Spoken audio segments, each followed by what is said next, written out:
Move over, Oden, Sukiyaki, and Momonosuke, because the most powerful Kozuki is now finally here. Kozuki Moria being dropped in the cover story of chapter 1158 is not what I had on my bingo card, and an absolute game changer. It kind of explains a lot of weird stuff that have been going on with his character, and it actually explains, like, everything. Moria's battle with Kaido, Wano's and Moria's weird connection to Oars and the Galela, and how Cross Guild will now become the most powerful pirate crew of all time. Rock's debuggy might be true already, and his most powerful crewmate might be none other than this forgotten Kozuki warrior, and let's not forget, the Kozuki can also read the poneglyphs. And with this straight up insane reveal that Moria is a member of the Kozuki clan, somehow I'm actually even more amped up for the endgame of the series now. I mean, I think it explains a ton of little weird things that I've been pointing out for a while now, trying to connect in a meaningful way and rationalizing recently in my Thriller Bark Is God Valley and Warlord videos right here. But today I get to really get into the thick of things and paint a picture of the insane story that Oda seems to now be telling with Gekko Moria. Who knew that we'd be talking about this in the year 2025, right? So, in my mind, there are three main options for what is truly going on with Kozuki Moria, and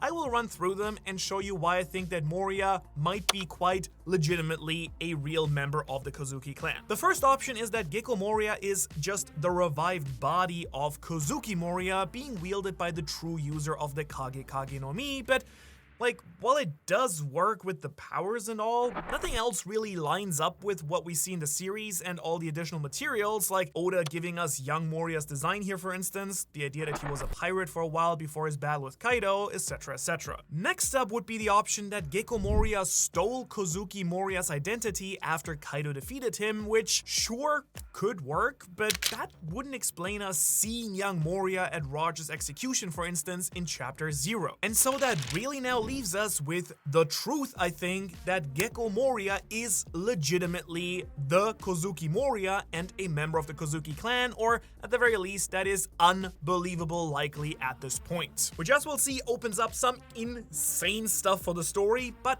it also actually just explains a lot that we've been worried about recently or just been thinking about. And honestly, I didn't really expect it to do so at first, but when I really looked into it and remembered everything surrounding Thriller Bark and Moria's weird actions, it was almost just a done deal. Let me show you.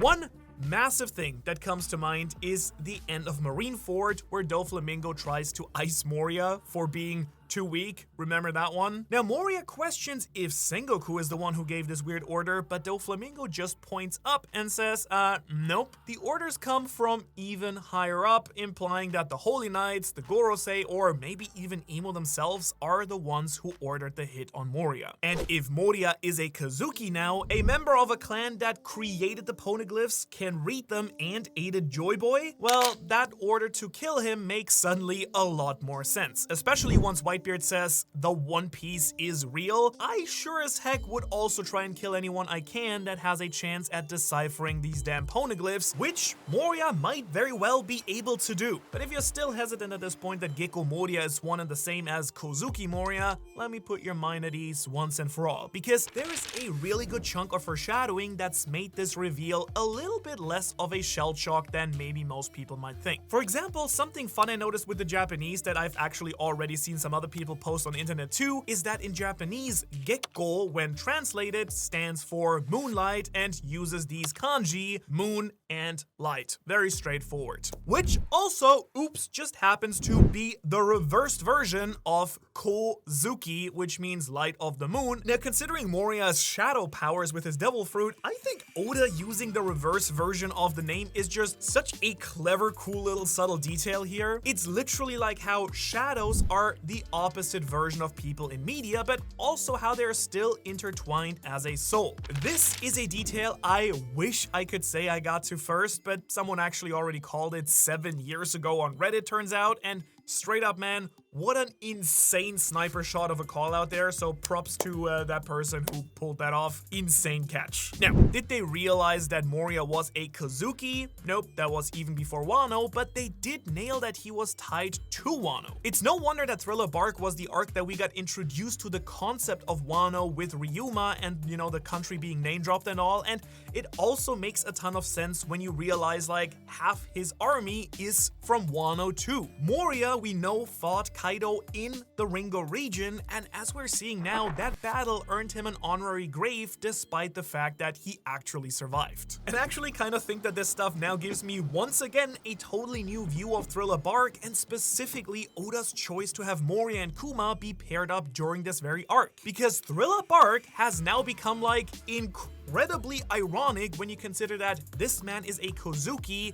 a follower of Joy Boy, and Kuma is a buccaneer, also a follower of Nika. But seriously, we're just getting started. There's just so much that we missed here. Like, just sit with me for 1 second, because Moria being raised in Wano actually gives so much context to the entire Thriller Bark arc, to Wano, and turns out even Elbaf to a degree, which is why I think that Oda wanted to drop this detail right now where we're at in the story. Now, I recently theorized that based on his name, Ors, the ancient giant that Moria used in the final fight of Thriller Bark against Luffy, is actually a member of the Galala Giants. His name is quite literally a part of a Viking ship, the Ors after all, and Jarul explained to us in chapter 1154 that the Galala clan or group were, you know, this group of giants and ancient giants who were captured or slain by presumably the world government, and then we eventually saw some of them on Punk Hazard, frozen and stored away in ice. Now, if Ors was one of these, it means that he was probably in the same original spot that they were, which we know is the Land of Ice, according to what Moria tells us on Thriller Bark. But in a recent video, I've theorized that the Land of Ice is actually just straight up Ringo, the icy island of Wano Kuni that, fun fact, has been ruled by Zoro's ancestors, the Shomotsuki clan. And this is the same region of Wano that Moria would have been raised on, according at least to the cover story panel for chapter 1154, the same chapter that the Galala were also revealed. Let me just say, what impeccable planning and timing, Oda. I will give you that, and I'm very happy that Yamato, you know, cover story is finally paying some dividends after having a very confusing and slow start. Plus, Moria was always eyeballing Little Ors Jr., a dude who wears a casa hat, uses a katana, and is like so clearly Wano inspired too. And remember, Ors and Shadow Luffy both also use swords. It just makes it so much clearer to me now that Oda was trying to hint that Ors and Little Ors Jr. are also from Wano, or at least, I mean, not born there, but, you know, were found in Wano. I just didn't fully realize that he was also hinting that Moria himself was a Kozuki from Ringo. I've been saying it a lot. It still blows my mind every time I mention it for some reason. Now, we've long theorized here on the channel and in the community in general that the continents that Ors, the continent puller, which, you know, probably was the big skull on Onigashima, actually combined was the land of Wano, which is a combination of a bunch of different countries that didn't exist yet during the Void Century because, you know, Toki, when she arrives in the present, doesn't know where Wano is anymore. And I think that this just adds even more fuel to the theory fire here. Also, while we're at it, I quickly should point this out now before someone tries to, you know, let me know in the comments, even though some of you probably already did. I know that Moria is actually from the West Blue. That has been confirmed in his Weaver card amongst other places and also some other supplemental material. But as the cover story states here, Kozuki Moria was born in the West Blue and raised in Ringo, so Oda just covered his tracks, which gives me a lot of confidence in the idea that Moria's true name just straight up is Kozuki Moria. Now, before we finally can get into the insane implications for the story that this has, let me break down how I think the timeline and story that Oda's painting here actually work out. Which yes means it's story time with Manu, and I want to start with the cover story for 1154. Go pay your respects at the grave of the hero born in the West Blue and raised in Ringo. I personally would say that Gekko Moria's Moria's parents are from two different groups, the Kozuki clan, and maybe there is something like the Gecko family too. I personally would guess that his mother was a Kozuki who then married a man from the Gecko family. The Geckos then most likely are from the West Blue, and much like how the Shimotsuki family, Zoro's family left Wano and founded Shimotsuki village, I think that some of the Kozuki clan left Wano and ended up in the West Blue. This would make Moria an official member of the Kozuki clan, but with his father's name, Gecko. Or who knows, maybe it's flipped and he took his mother's name for safety purposes since they were no longer in Wano, and being a Kozuki might have drawn unwanted attention to them from the world government. Kind of like how Ace took the last name Portgas to avoid being tied to Roger, or even how the family descendants from Wano trickled off, like Zoro, who ended up with the last name Roronoa despite still being directly related to the Shimotsuki family. It may even be something like a JJK situation with Megumi and his dad, where Moria's father resented the Kozuki clan so much that he left and then took his wife's name. This might explain why Moria looks so odd. Maybe he's part Oni or Fishman or some other race we haven't met yet, and that's why at a glance he's not the same as the Kozuki clan and most of the samurai that we meet in Wano. Or maybe he was just straight up adopted in after making it to Wano, or someone found him and brought him back.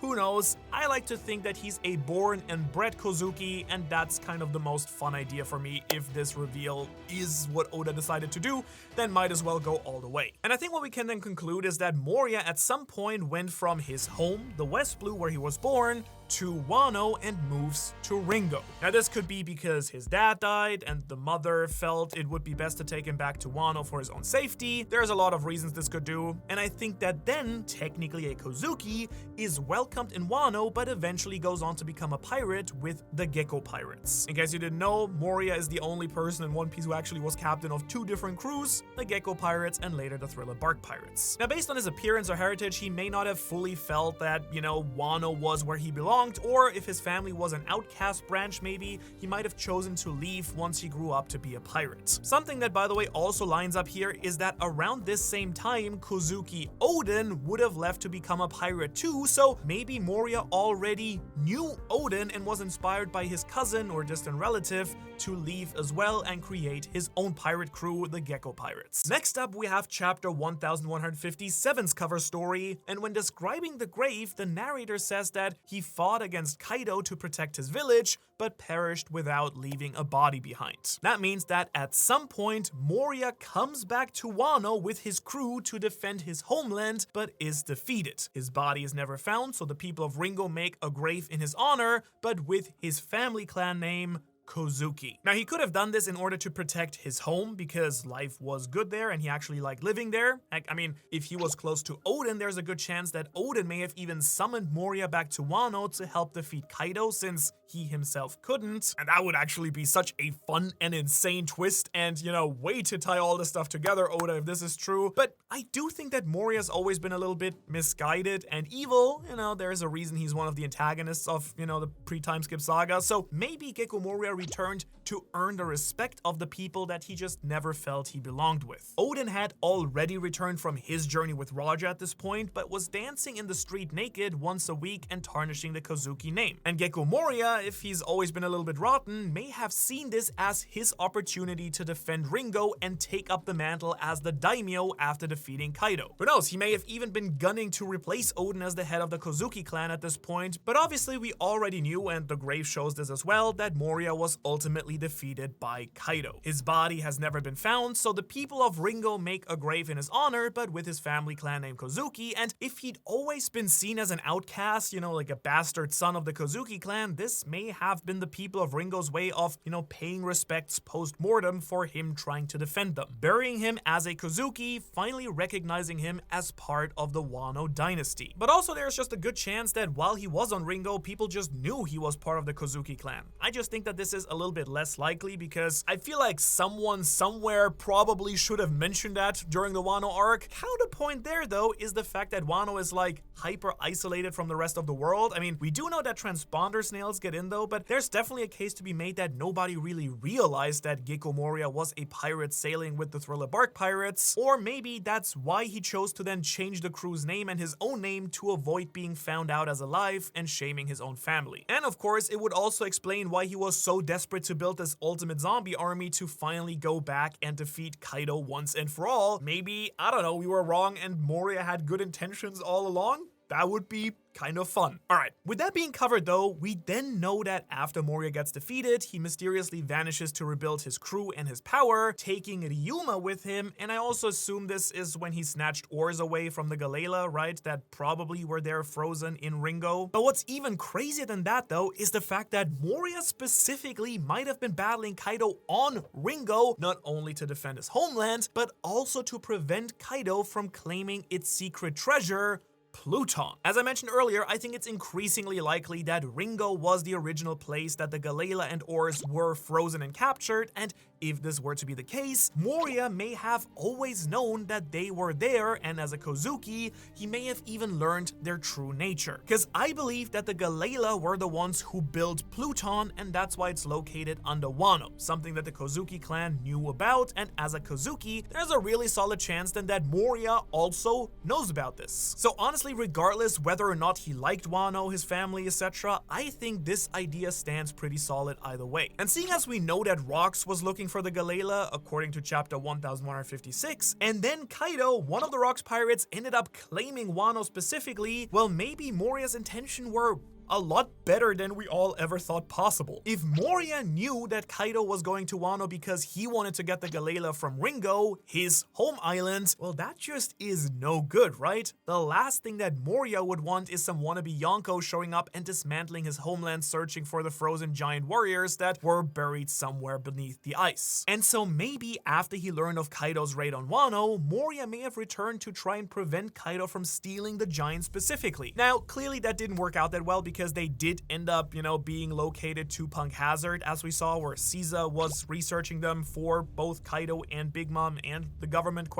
But maybe this is why Moria snuck Ors out specifically. Maybe Ors was the captain of the Galala or one of the strongest or more, capable shipwrights. And so Moria tried to weaken them as much as he could when death seemed inevitable. But then clearly he didn't die. He somehow made it out while his entire remaining crew died, and he needed to build a stronger army, something capable of defeating Kaido, so that eventually he could get the Galala back and possibly revive them. Yeah, that's right. I realized that chapter 1156 makes something like that incredibly clear. Everyone on Rox's crew keeps pointing out to him that even if he did find the Galala, he wouldn't be able to do anything with them. They'd either be dead or they would refuse to work for him. That's why he wanted Harold on his crew, and for Harold to claim the Nika fruit, which I assume was to inspire them as their giant king and sun god.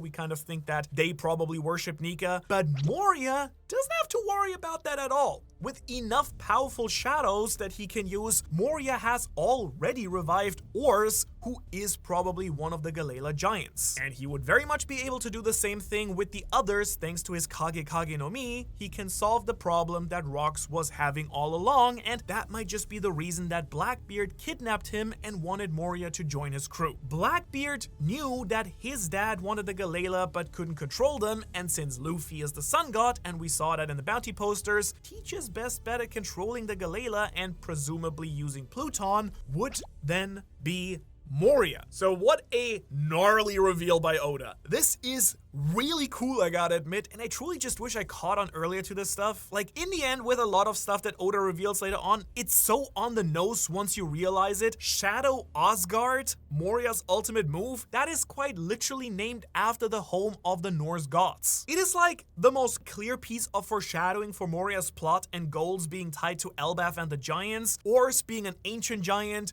the Galala being in Ringo. Of course, Oda would give Moria a move based on Elbaf if all of this stuff was going to come to a head during the Nordic-themed arc, right? Goda status, once again, I mean, don't get me wrong, I love when the big reveals happen and the big stuff happens, but things like these that Oda just kind of like sneaks in and suddenly so much makes sense and puzzles together, those are almost the most fun parts of One Piece for me. And actually, there's another person here that I need to talk about too, because she might actually just end up being an unbelievably massive key person in the final saga too, and I cannot believe I'm gonna say this, but Perona may actually be so much more important also than like most characters in the series. Now, why do I say that so boldly and confidently? Well, she is Moria's adopted daughter, a pink-haired ghost girl with the powers to make people depressed. And why do I bring that up? Is it because she's my best girl in the story? Well, no, for me that's actually still Robin and Shaki, but there is another pink-haired girl who has the opposite problem from Perona, because this one can only smile thanks to Kaido meddling with the damn smile fruits. I'm talking about Toko here. You might now see already where I'm going with this, right? I think that Perona might actually be Toko's older cousin. I wanted to say sister, but I don't know if that fully lines up. She's from the West Blue and joined Moria after Kaido defeated him, when we know he went back to the West Blue, so the timeline lines up surprisingly well. Perona's branch of the family might have sailed with the Kozuki, who settled in the West Blue, and she might be the perfect counter to the smile fruit effects. When you really think about it, her powers do the exact opposite of what the smile fruits do, and I would absolutely love to see Moria and Perona go back to Wano and help undo all of the problems that Kaido caused there, reuniting this beautiful little long-lost family and giving Toko another older sister figure. Plus, Moria could finally go to Wano during a time of peace and help as the lost Kozuki that he was born to be. A nice little full circle arc for him, which might even give him the chance to atone for stealing Ryuma from Ringo. Alright, but as you can tell, that alone wouldn't exactly make Perona one of the most important characters in the series, so I must have some more here, right? Manu,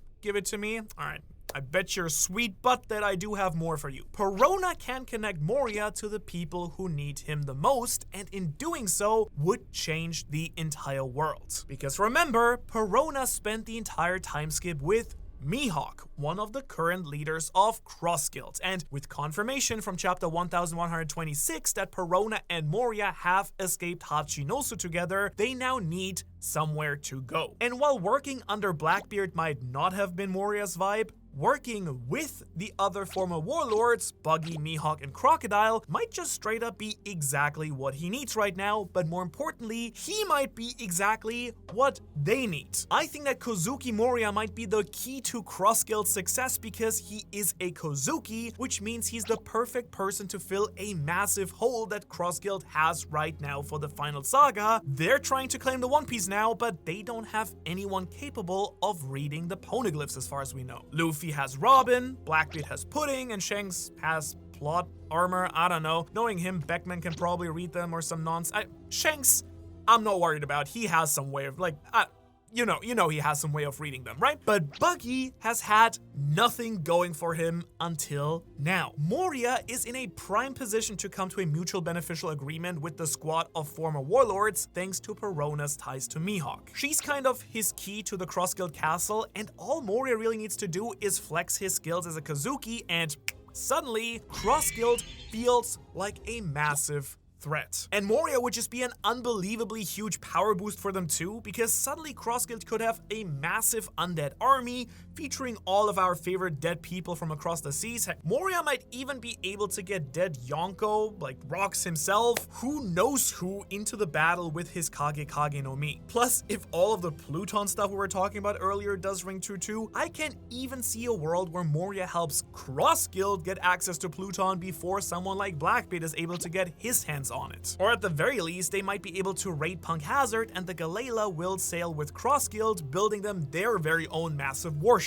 After all, Moria kind of has already proven that he can convert an entire island into a warship in the form of Thriller Bark. So maybe the Gallela can help Cross Guild turn that island into a massive weapon, but hey, they might not even need to do that, because I think that the reveal of something insane being on God Valley from chapter 1158 might actually hint at something that I've talked about for a while now, which is the idea that God Valley is thriller bark. And what's even more, it may be an ancient weapon, but more than that, it may be the birthplace of Joy Boy and hide a lot more mysteries from the ancient past that we all never realized. Yes, I know, some insane stuff, and if you want to know more, you need to watch this video right here. Otherwise, thanks so much for watching. Thanks to all of our fantastic, amazing Patreons, and I will see you in the next video.